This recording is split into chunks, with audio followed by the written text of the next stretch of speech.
Hello everyone, and welcome to the session titled The Jewish Partisan Museum in Novogrudok, an ongoing project by Tamara Vershitskaya. My name is Daniel Miller, and I'm the lead moderator for this session. I'm here to ensure that this session runs as smoothly and as safely as possible. Please let me know if you have any concerns or questions by messaging me using the chat function. In order to make this a welcoming event and also show off the fact that we have participants from all around the world, please ensure that you have changed your name to state your full name and your city. You can rename yourself by hovering your mouse over the name in the Participants tab and clicking Rename button.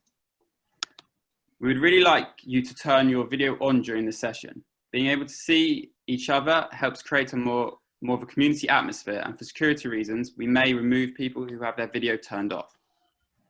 In order to get the best experience with no distraction, we recommend you watch the session in speaker view. You can change from gallery view to speaker view by clicking the speaker view button in the top right-hand corner of the Zoom window.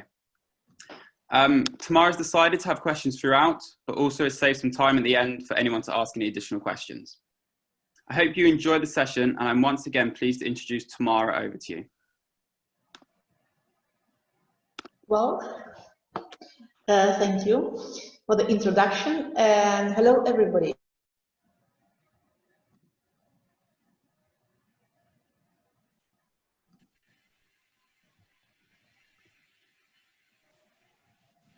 Can you hear me? Yes? Okay. I'm really grateful for the opportunity to present my museum. Thank you, Deborah, for the invitation to join the conference. And well, let me take you around the museum, first of all, and tell you where we are. So we are called Jewish Resistance Museum in Novogrudok. What is Novogrudok? Novogrudok is a small town, but historically very important place in Belarus, in Grodno region, which is western Belarus. Novogrudok used to be the first capital of the Grand Duchy of Lithuania 700 years ago, and is pretty well known as the birthplace of Adam Mickiewicz, who was a Polish poet, Belarusian, Lithuanian, Polish poet, so to say. And the place is becoming known, I mean, Novogrudok is becoming now known, not only in Belarus, but beyond the country, thanks to the museum, which was opened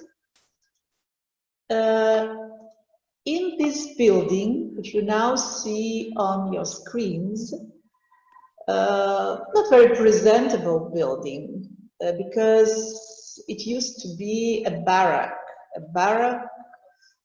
for the ghetto prisoners during World War II, during the Holocaust. And it is in this building that we opened a permanent exhibition in 2007. Why we created an exhibition in this place? First of all, because we learned about two stories. One story is connected with this particular place, and this is the story of the tunnel and of the escape, and the story of the labor camp, which was set up in this building and in some other buildings around it. In 1942, when the Soviet Union collapsed and people who were born in Novogrudok began to visit, the first one whom I met was this person on your screen, whose name is Jack Kagan. He lived in London. Esther, I see you smiling, you know him. Many people used to know him. He was a wonderful man who visited his hometown immediately after the collapse of the Soviet Union, and who revealed to us what happened in our town during the war. We didn't know, at that time, we didn't know the word Holocaust.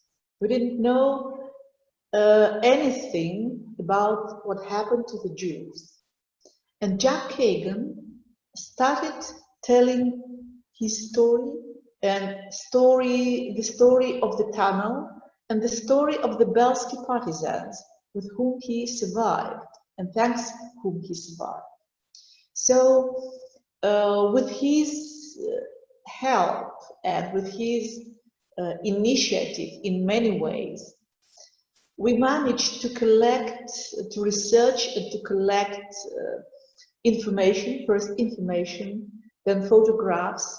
And when one day he brought a group of people, descendants of the Jews who were born in Novogrudok from all over the world to the town,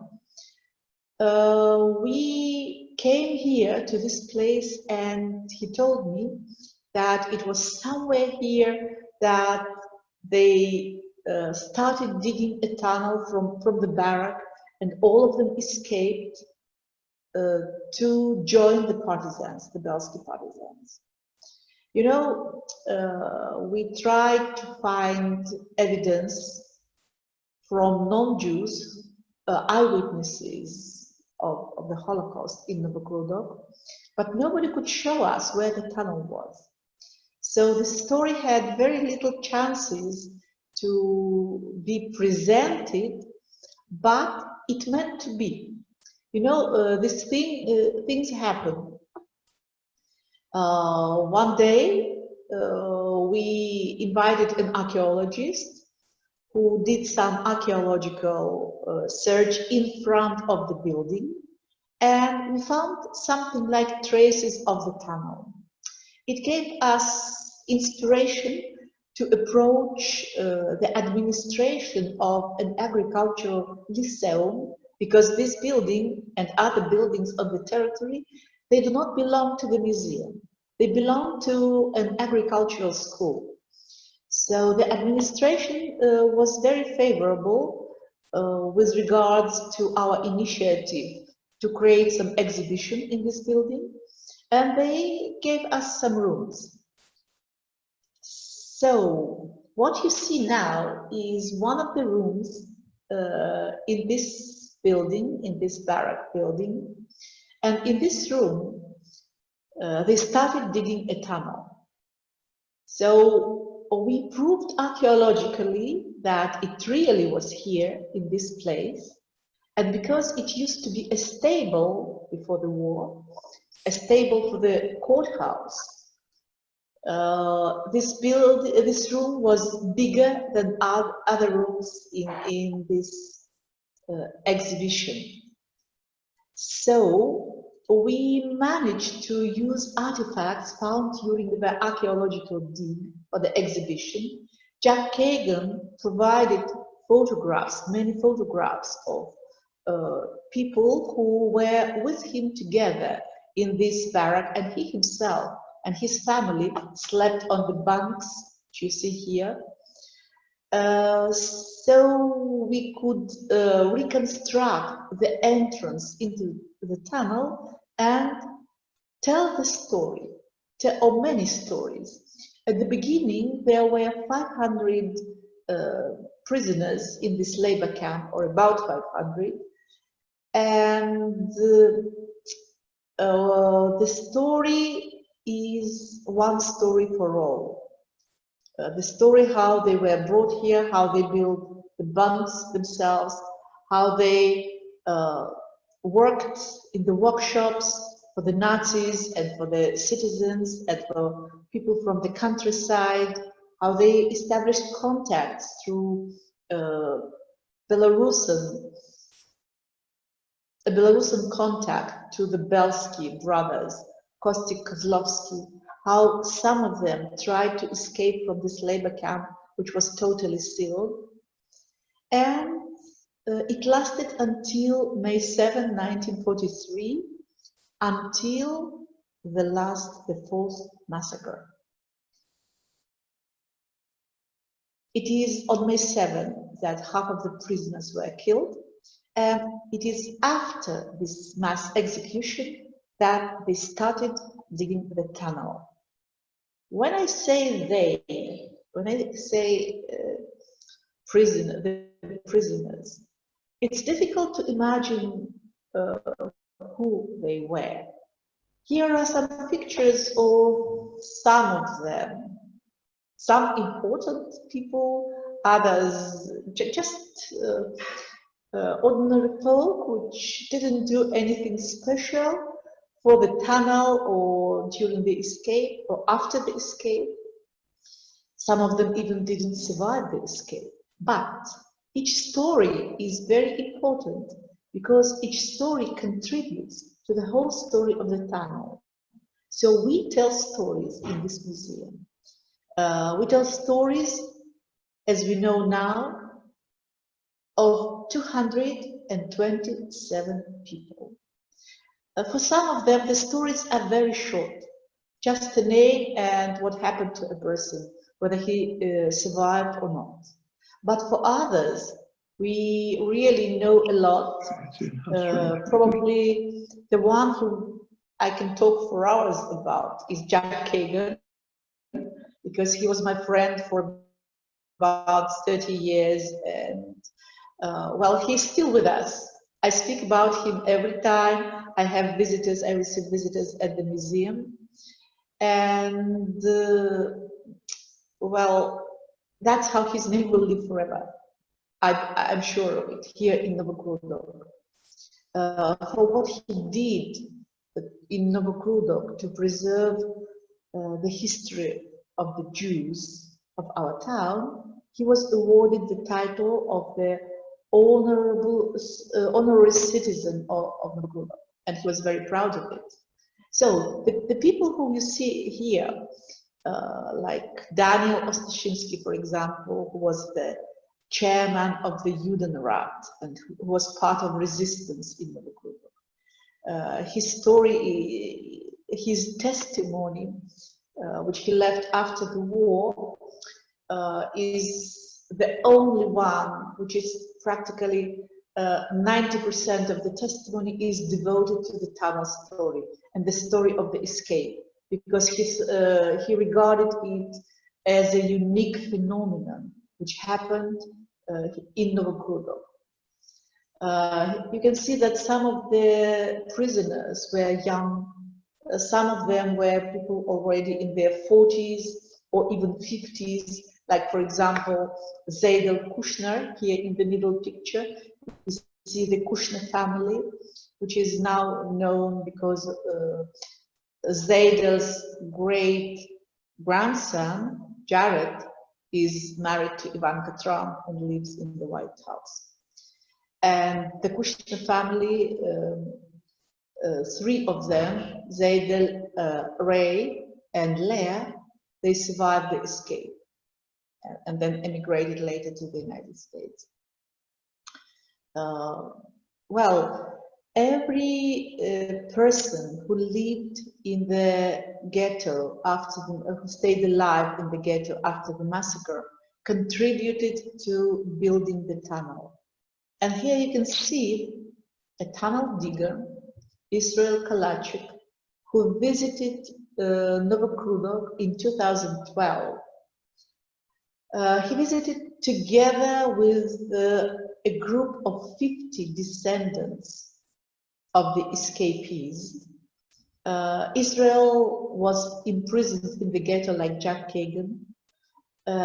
He and Jack and another woman, Riva Bernstein from the United States, who was also an escapee.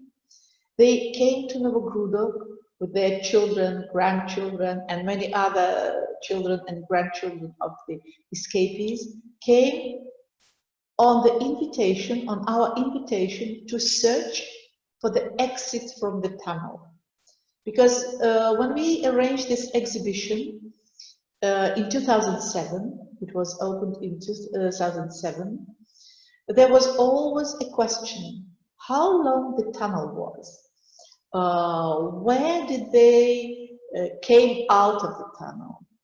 And my idea was that if we invite descendants of those who escaped, and luckily we had 3 escapees with them.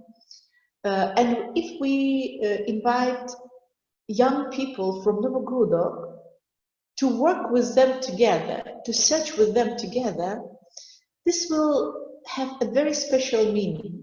It will contribute to understanding that this is our history in common. We share this history now in the 21st century.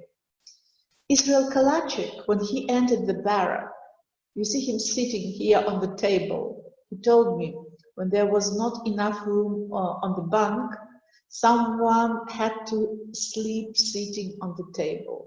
I'm sure all the memories from that time came back to him at this particular moment. Jack Kagan, when he attended the opening of the museum in 2007, in the first picture he stood on the tunnel path. He told me, I don't believe it. I don't believe it that the museum exists, that this story is now alive.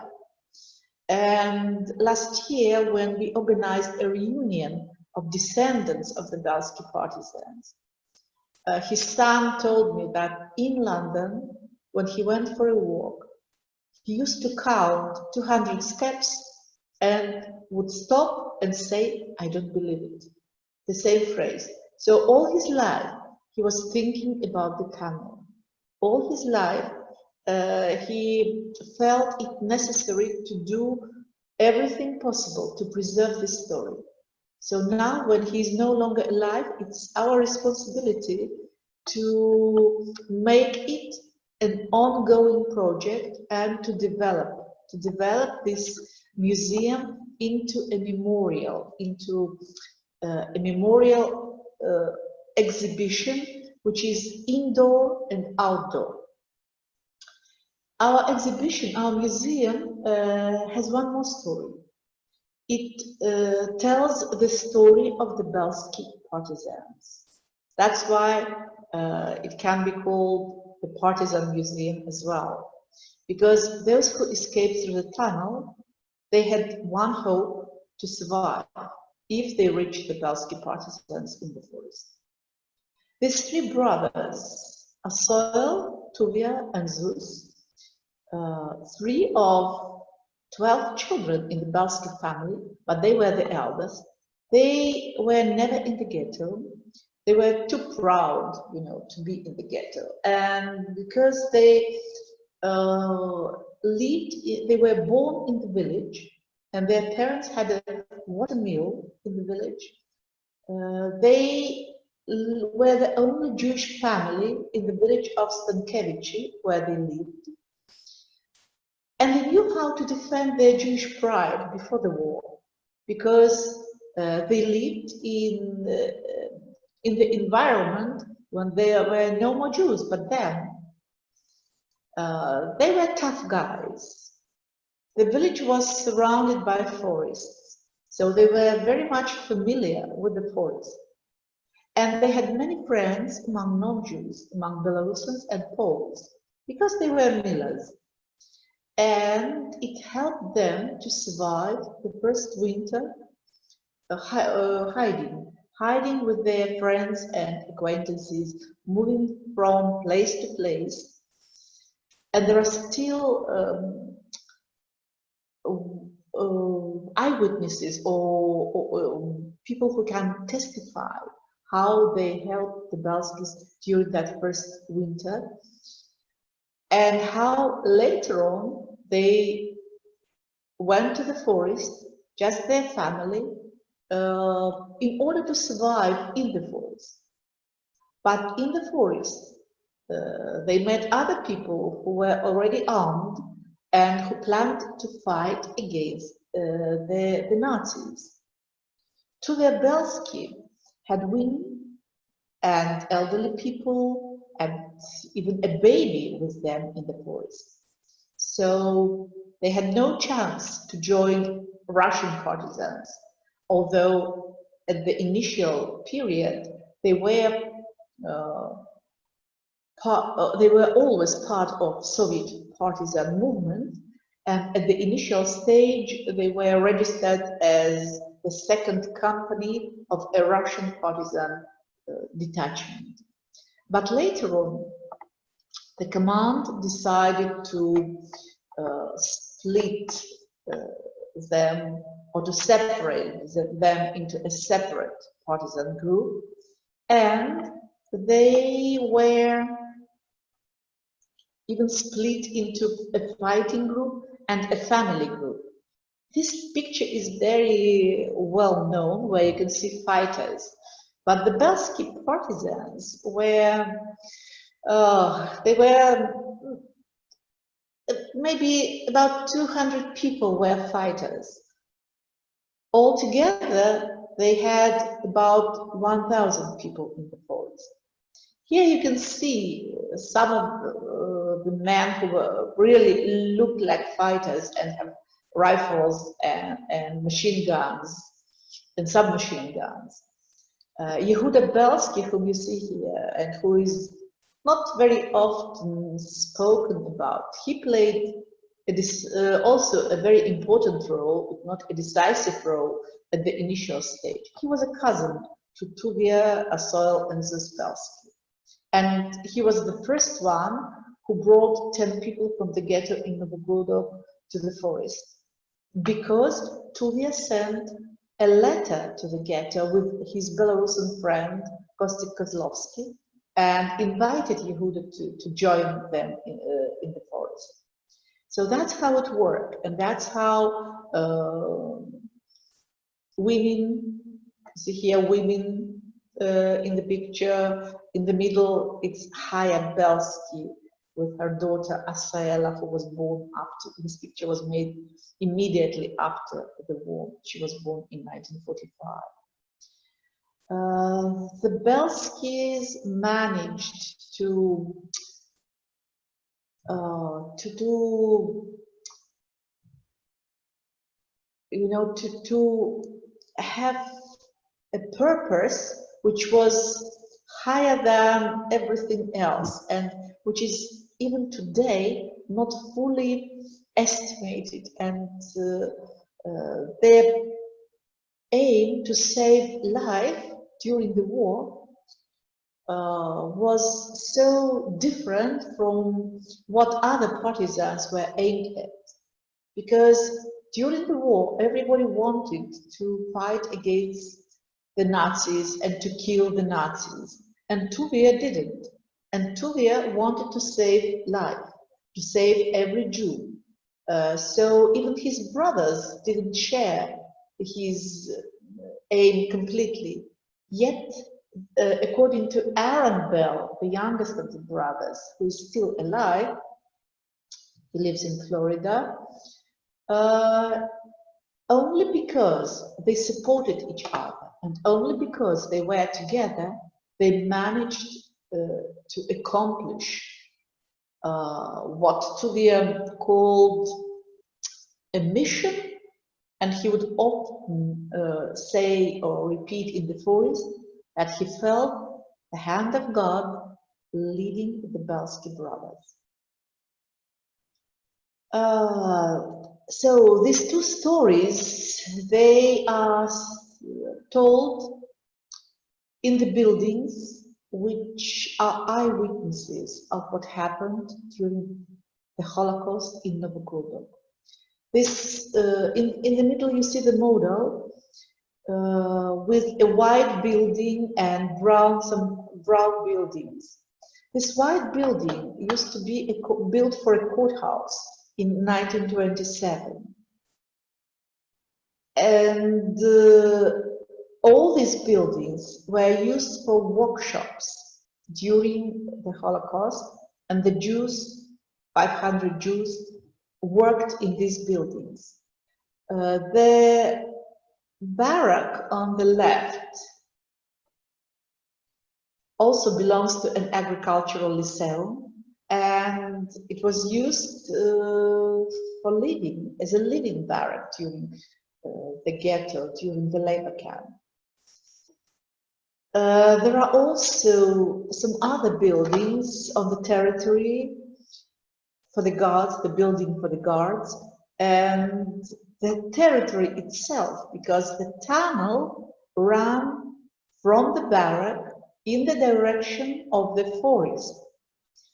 Here in this picture you can see how we searched for the tunnel in 2012, how these trenches were made 2 meters deep, because the tunnel was 1 meter under the surface, 70 centimeters high and 70 centimeters wide. So these trenches were 2 meters deep. And when we managed to catch the tunnel in one place, close to the end, we could connect the beginning in the barrack to that place and mark the tunnel path. So that's how it looks today, this tunnel path marked, but it's not the complete version of what I want to create here. I would like to build a tunnel, a passage above the tunnel, because the tunnel in the ground has been destroyed. But to let visitors feel how it was to crawl in that very narrow space under the ground, we cannot do that. We cannot really. Who would dare, to go under the ground and crawl in the passage 70 to 70 centimeters, which is 200 meters long? So my idea is to build a corridor above the tunnel for people to walk in this very narrow space and to tell the story of the tunnel with different artistic means from the beginning to the end. Because the testimonies of survivors, which I found, they allow to reconstruct lots of details about it. And at the moment we have an exhibition, an outdoor exhibition based on the testimonies. But that is not the only thing which is being developed in our ongoing project. We started presenting wishes of the prisoners, of the ghetto prisoners. Well, in a very special way. Here you see a picture of Michał Sosnowski, and next to it is a bronze sculpture of the same girl dancing, dressed up for Purim, happy, dancing next to the Tree of Life, with the Star of David from the Novogrudok synagogue. This monument to a girl who didn't survive, who tried to escape to the forest before the tunnel escape. It came into being in 2017, and Deborah attended the unveiling ceremony, together with Janet Joss, also from London, because Janet sent me this picture quite by chance. And a person who lived in Novogrudok, a businessman from Novogrudok, who wanted to do something and to help the museum, he decided to put up a monument to this girl because she was beautiful, he said. His name was Sergei Kovalev. My idea was that we need a Tree of Life here, because the two stories, the story of the tunnel and the story of the Bielski partisans, they are all about the wish to live of those people who were sentenced to death but wanted to live, and they succeeded in realizing their wish and in defying the Nazis and in destroying, in fact, the Nazi policy. So this monument was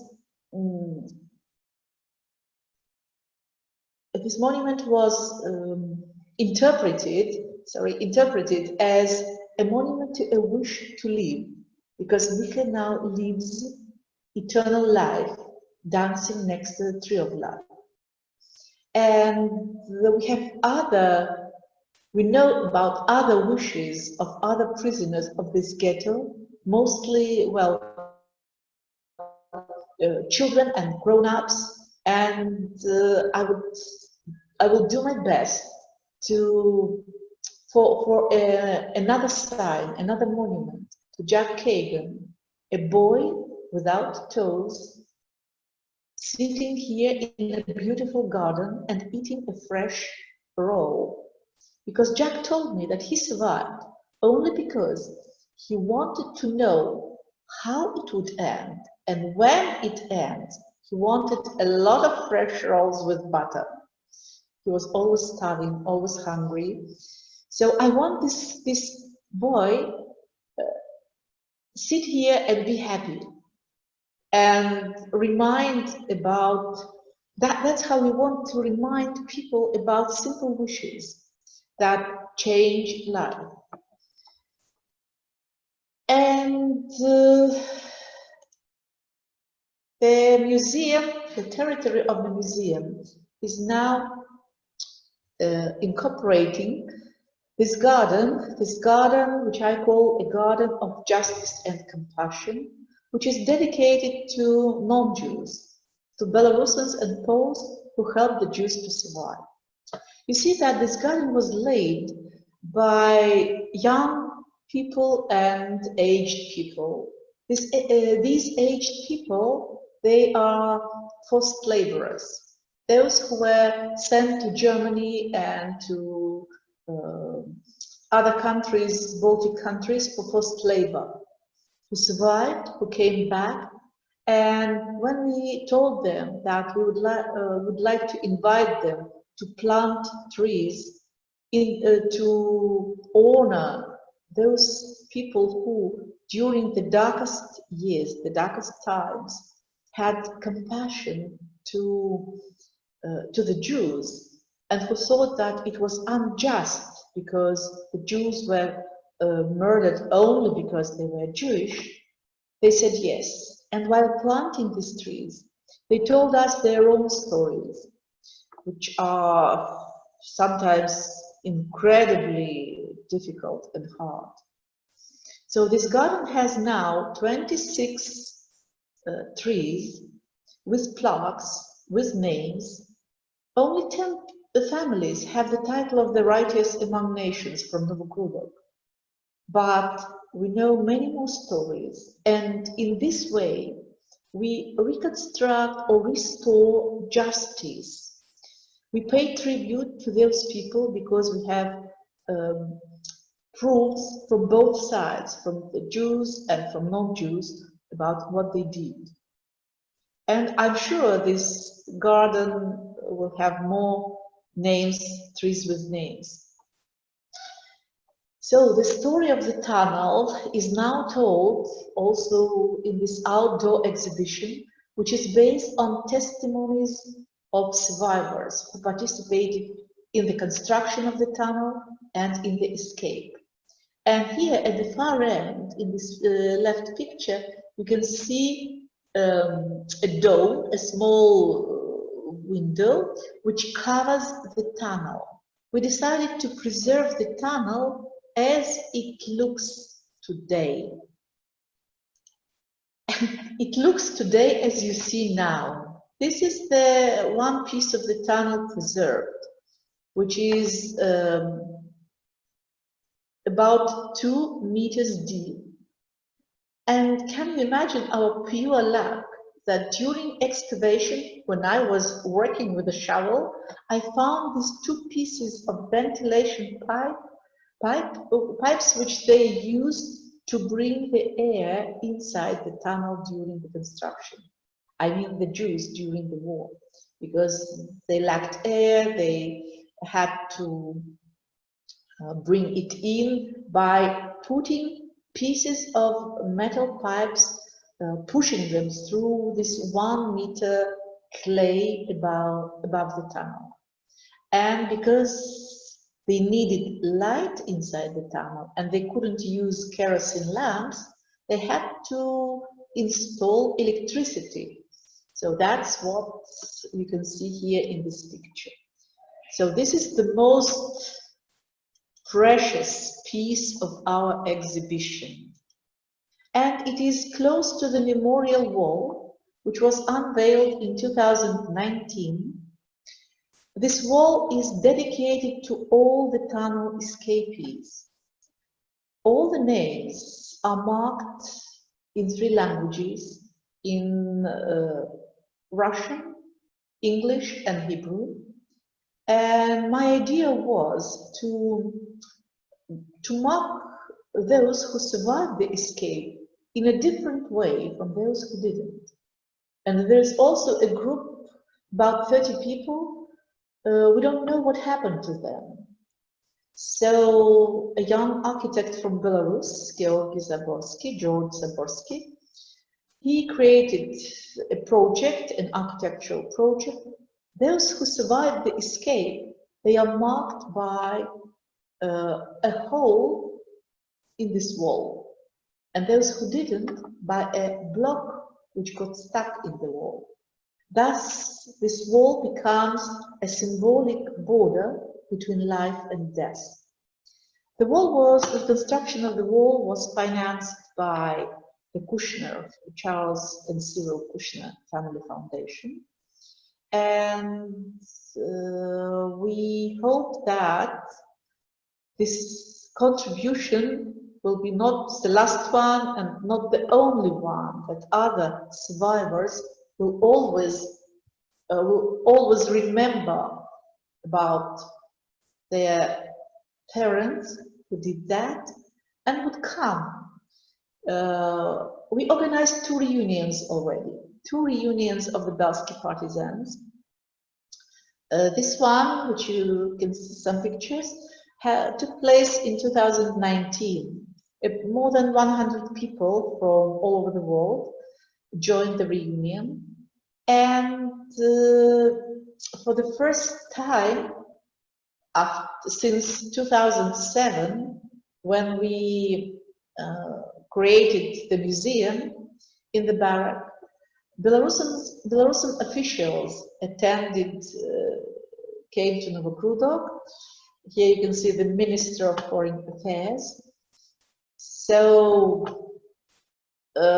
finally, we are being recognized in Belarus.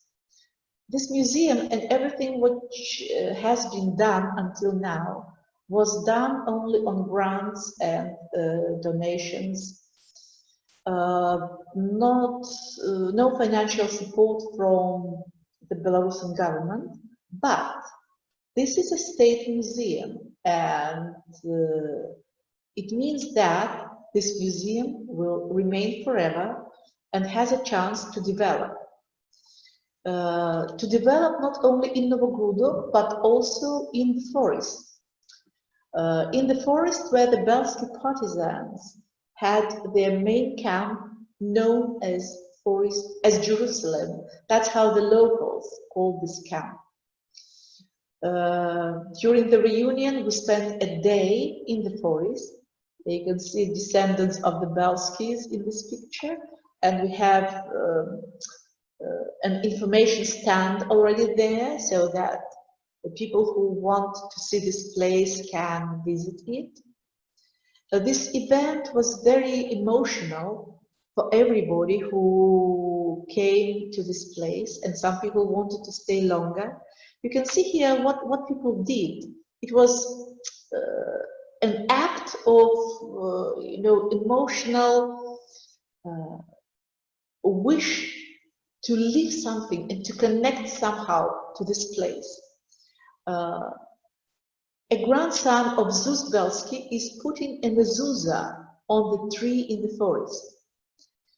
There were more than 1,000 Jews in that camp. And I have an idea to create a living memorial there and to let descendants of the Bielski partisans to somehow commemorate every person who was there in that place. During the reunion, people danced. We had a musician here there with a violin, and people started dancing, and you know, it was a celebration of life. So my idea now is to somehow memorialize this place. What we did already, the partisans made a plan after the war. Bielski drew this map of the camp. We worked last summer, we worked with a group of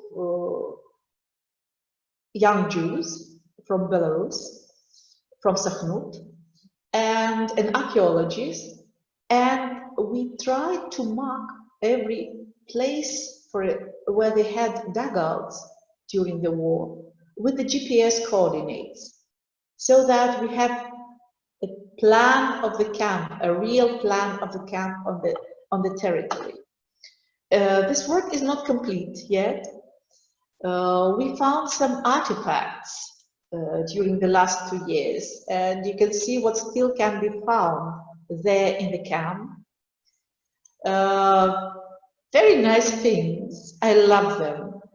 When I look at these artifacts, it becomes absolutely obvious that people lived there and people fought there.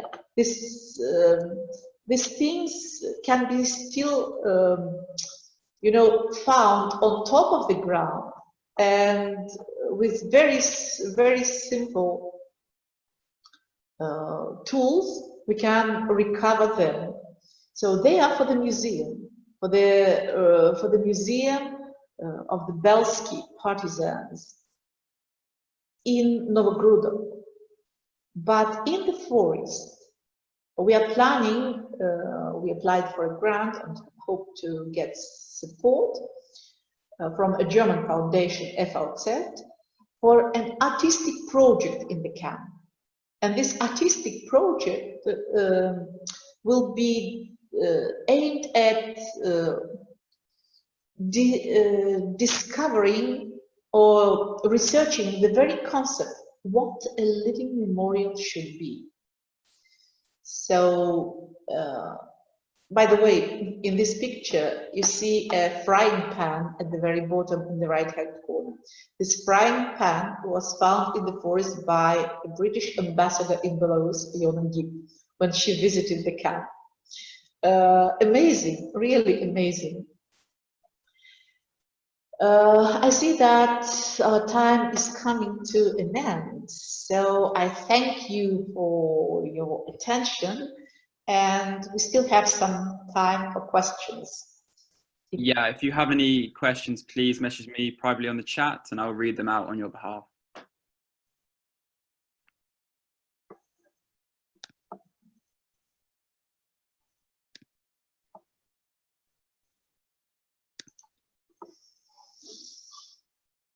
So please.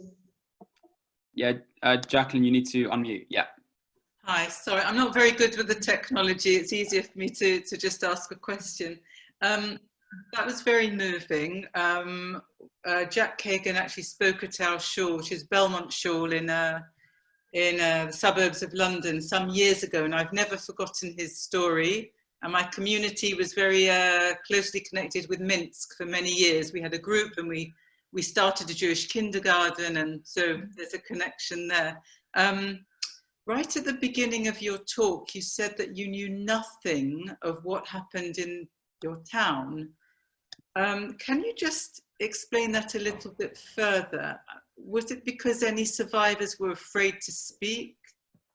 Were they too traumatized to speak?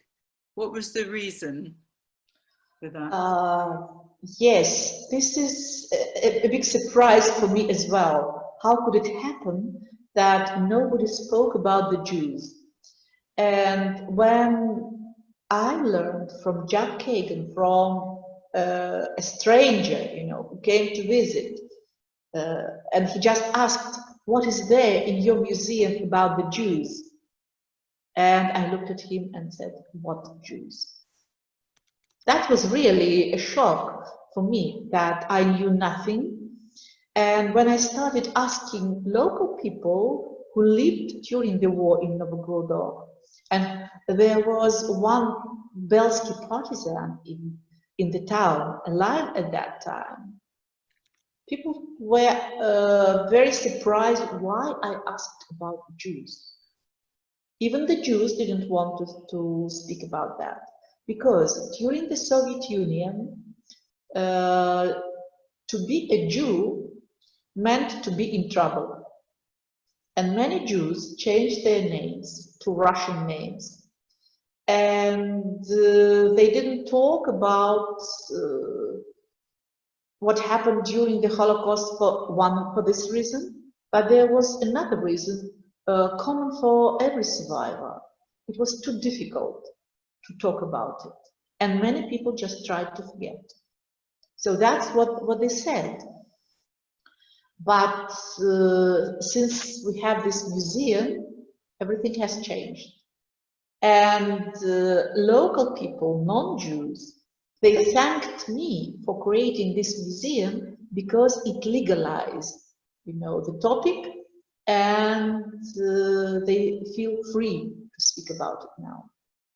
Unfortunately, there are not many people who can tell us something. You also said the story now lives, and I think you could rename your session as The Story Now Lives. It's really wonderful. And in fact, our daughter served in the Israeli army with one of the grandsons of the Bielskis, which is lovely too. Thank you very much. It's a good idea. The story now lives. Yeah, the story now lives. I like it. Okay, so we're just coming to the end of the session, but I believe Barry has a question and Deborah would like to leave us with a couple of words at the end. So if we go slightly over, I believe we have a break after this, so that'll be fine. So I'm just going to unmute Barry to ask his question.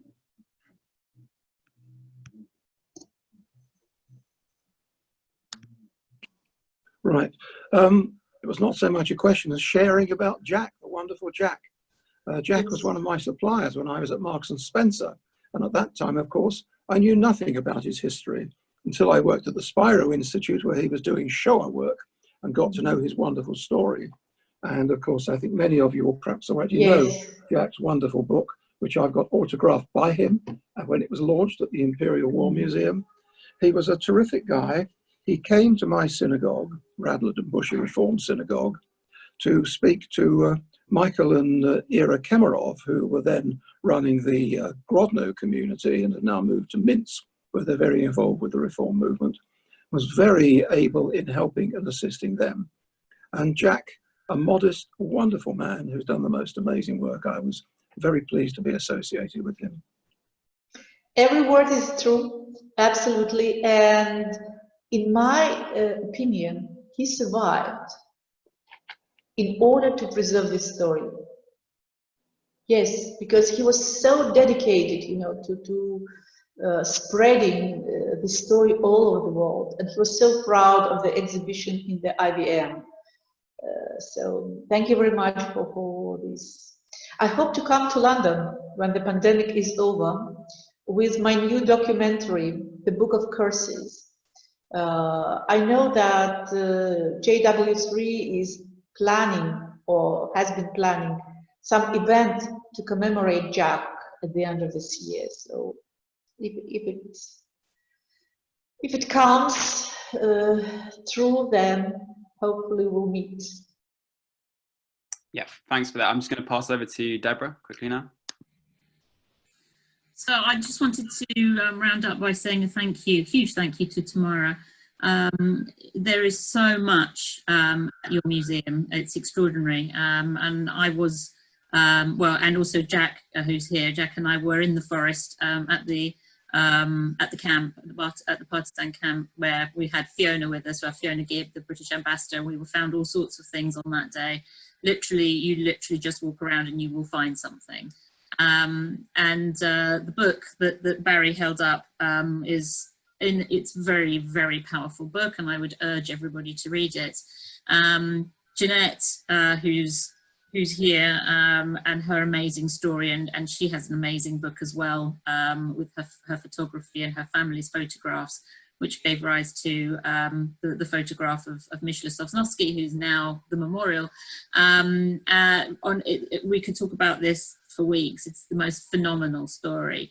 And I would urge you, when the pandemic is over, to get yourself over to Novogrudok to visit that very important little museum, because it's super powerful and has so many stories. And Tamara is just enormously knowledgeable. And if you can spend a day with her, at least a day, sharing her knowledge, you will go away inspired.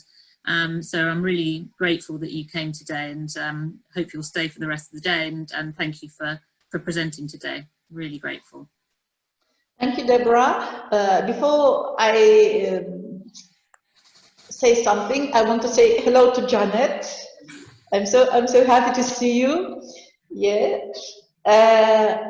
Deborah, please feel free to share my contact with everybody who didn't have time now to ask questions and to communicate, to talk.